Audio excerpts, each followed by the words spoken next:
Hey there YouTube, California Prepper. This is going to be a quick knife review. This is going to be a review of the Combat Ready Black Bomber. Here it is. I have been carrying this knife probably about 3 months, and overall, for the price of this knife, it's not a horrible knife. You can get this knife on BladeHQ for about $17.95. So delivered to your door, probably about 20 bucks. Comes with aluminum handles. You have an Aus 8 blade, and it flips out rather nicely. It's a nice, what is it, a tinitride coating. So it has that nice black matte finish. So no, shiny reflection off that. You kind of got your tactical looking knife. Comes in a few different colors. It comes with a tan handle or a it's supposed to be like an OD green, but it's more of a forest green handle. And they're aluminum, so they kind of have that weird shine to them. I like the black myself. Just the black on black really looks cool. For $17.95, I had to give them a try. And at first, I was really impressed.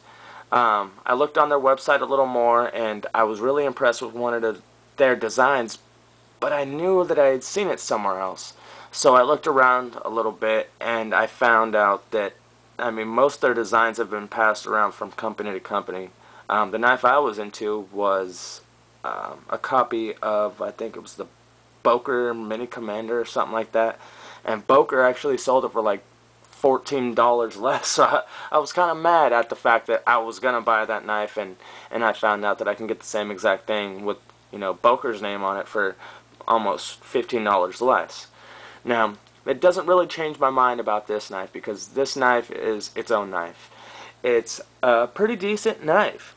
My biggest problem with it is it did start to develop some blade play and some lock rock, so when you rock it, you can really feel the flex in the liner, considering it's a liner lock. Now, my biggest problem with this knife is to do anything with the pivot, you have to take off the pocket screw. So, the pocket clip. So let's get these screws out so I can show you what happens when we try tightening up the pivot. I just had my... Alright, here we go.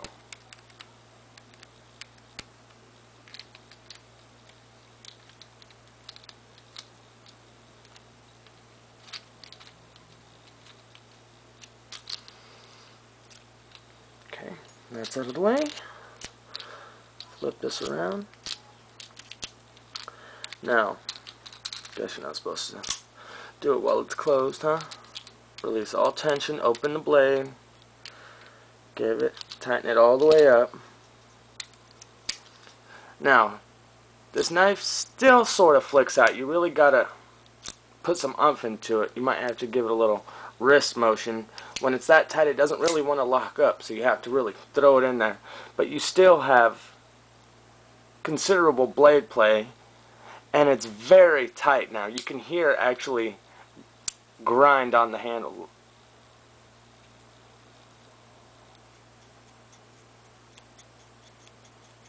Can you hear it grinding on the side of the aluminum scale?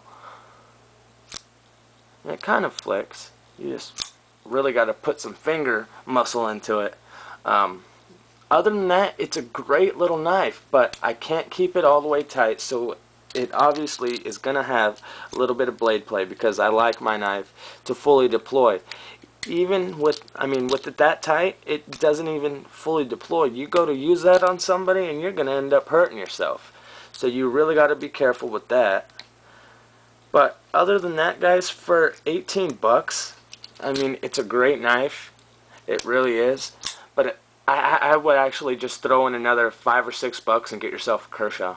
I'm a Kershaw guy, and for the price, you can't beat them. But if somebody gave you this knife, you know what? It's not a bad deal. It's really not. There are a few issues, but look at the lockup. As long as I've been using this knife, the lockup is still about 40%, 35-40%. It is a rather thin liner. Come on, focus. Stupid lighting in here. It's horrible. But other than that, I mean, it's a pretty decent knife. You got a 3 3/4 inch blade right there. And I sharpened up for the first time today on the Sharp Maker. Let's see how it came. Oh, perfect. Let's see how it came out. The AUS-8 blade, I read somewhere that it's 440C and then somewhere else says it's AUS-8. I don't know if that's the same thing or not, but two websites say two different things. I mean, $17.95, not a bad blade, but probably not something I would buy again. But that's just me.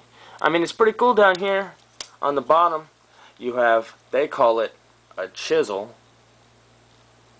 To me it looks like, you know, a little flathead screwdriver or maybe a glass breaker. But